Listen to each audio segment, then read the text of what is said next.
The first time he told the story, his hands were shaking. Not because he was afraid of cameras, he'd grown up around them. Not because he didn't understand the consequences. He understood them better than anyone. But because for decades, silence had been the rule. Silence at dinner tables. Silence in interviews. Silence in the quiet hallways of a home that once felt larger than Hollywood itself. And now, Rob Reiner's eldest son was about to break it. He didn't step into the spotlight to chase fame. He stepped into it with a warning. A warning, he says, he wishes someone had given him to understand why that matters. You have to go back to the beginning, long before the headlines, long before the debates, long before the warning. You have to go back to a little boy watching his father from behind the curtain. Rob Reiner wasn't just a filmmaker. He was a force. The son of legendary comedian and director Carl Reiner, Rob grew up in a house where punchlines and political conversations mixed as naturally as morning coffee. By the time he starred as Meathead on All in the Family, he wasn't just part of a cultural phenomenon. He was shaping one. And then came the films, Stand By Me, The Princess Bride, When Harry Met Sally, A Few Good Men. Each one cemented Rob Reiner as a storyteller who understood heart, conflict, and conviction. He told stories about friendship, love, justice, stories that asked audiences to think, to feel, to choose sides. But at home, another story was unfolding, one that never made it to the screen. His eldest son grew up surrounded by scripts and speeches. Dinner conversations weren't about homework. They were about ideas, about politics, about what was right and what was dangerous. Cameras flashed outside events. Phones rang late into the night. The world always seemed to be watching. As a child, that kind of environment feels normal. It feels like life. But as he got older, something shifted. He began to notice the tone of the conversations, the urgency, the fear, the belief that the world was constantly on the brink of collapse. That if people didn't think the right way, something terrible would happen. He says he inherited his father's passion, but he also inherited something heavier. Pressure. In rare moments, with close friends, he would admit it felt like living inside a documentary that never stopped filming. There was always a cause, always a campaign, always a side to defend. And if you questioned that side, you risked becoming the enemy. For years, he stayed aligned. Publicly, at least, he supported the causes his father championed. He echoed the language. He stood at events. He believed he was part of something meaningful, but privately, doubt crept in. It didn't arrive all at once. It came in small cracks. A conversation with someone he'd been taught to disagree with. An article that didn't fit the narrative. A moment where outrage felt performative. He started asking quiet questions.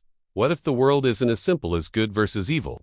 What if constant outrage is its own kind of addiction? What if fear is more powerful than facts? Those questions didn't go over well. Family discussions grew tense. Words like responsibility and legacy were thrown around. He was reminded of the Reiner name. Of what it stood for. Of what it fought against. He understood, but he also felt suffocated. There's a particular loneliness that comes from disagreeing with someone the world admires. When your parent is respected, celebrated, even revered. Challenging them can feel like betraying not just a person but an entire identity. He began to pull away. Not dramatically, not publicly, just enough to breathe. And then came the turning point.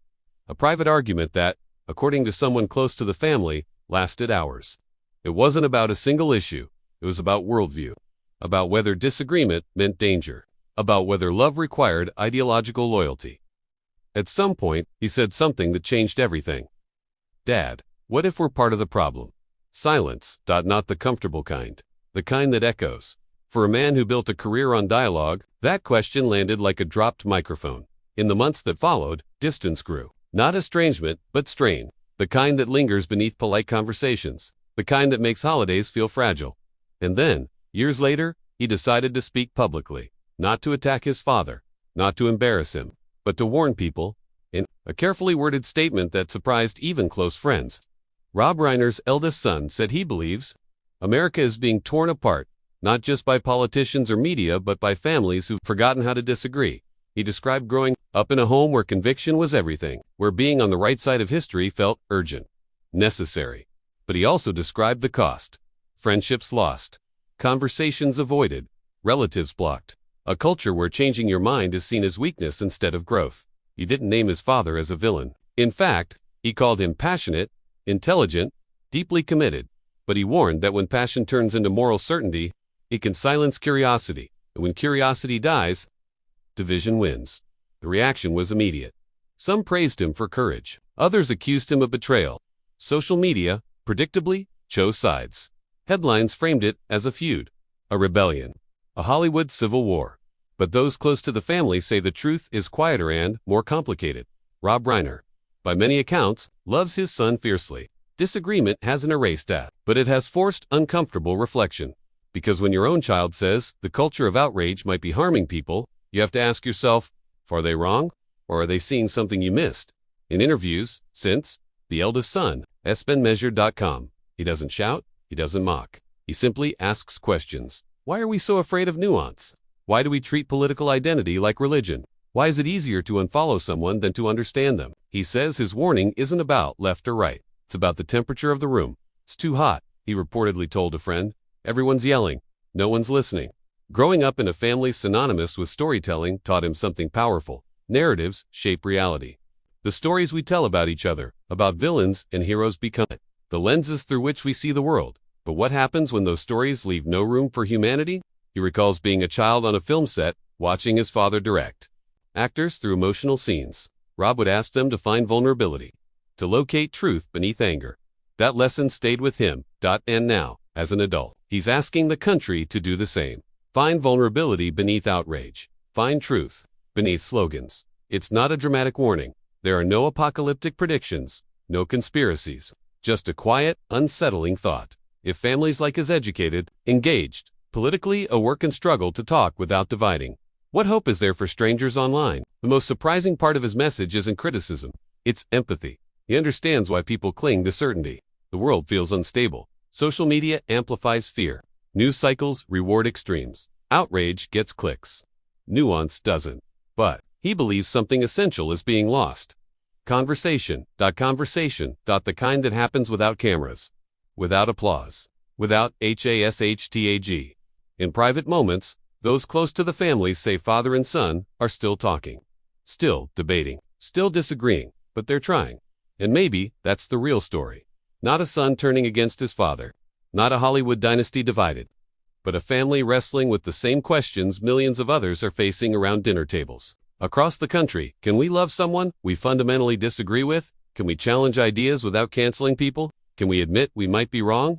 Reiner built a career on stories about connection, friends standing by each other, lovers navigating differences, soldiers confronting truth. His son grew up watching those stories unfold.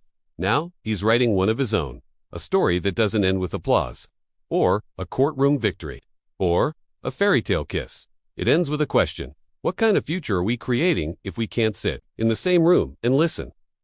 The warning isn't loud. It doesn't trend for weeks. It won't win awards, but it lingers.